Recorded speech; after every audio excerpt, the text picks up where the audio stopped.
வணக்கம்.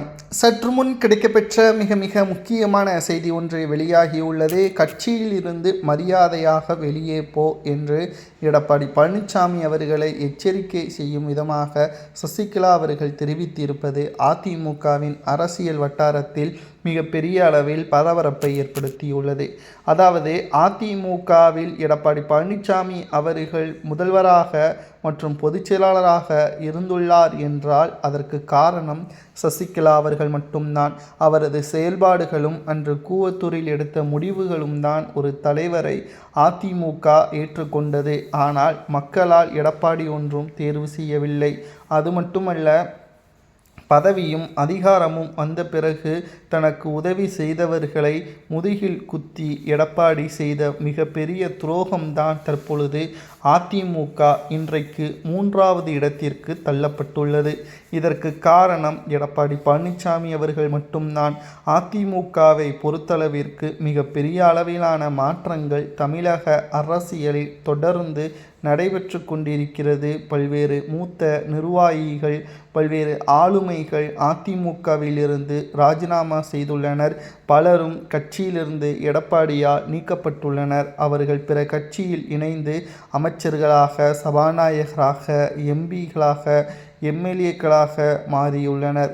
ஆனால் எடப்பாடி பழனிசாமி அவர்களது கைவசம் இருக்கக்கூடிய அதிமுகவோ தற்பொழுது 3வது இடம். அதிலும் 6 சட்டமன்ற உறுப்பினர்கள் வெற்றியடைந்த பிறகு ராஜினாமா செய்யக்கூடிய நிலைமையும் உருவாகியுள்ளது என்றால் முழுக்க முழுக்க எடப்பாடியின் தவறு இருக்கிறது.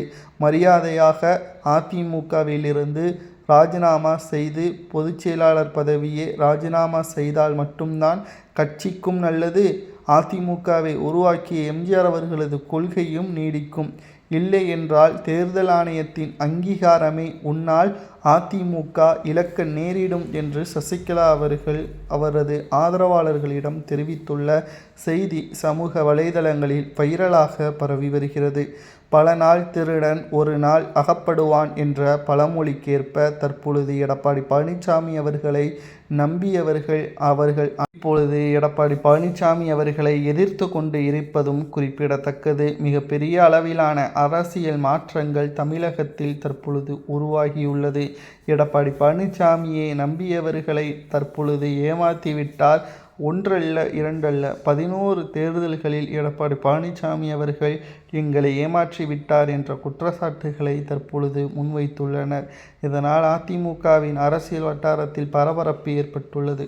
சசிகலா அவர்கள் கூறுவதை போல கட்சியில் இருந்து வெளியே போங்க என்று நிர்வாகிகளும் தொண்டர்களும் எடப்பாடியை கூறுவது சரியா தவறா என்பதை கமெண்டில் கூறுங்கள்.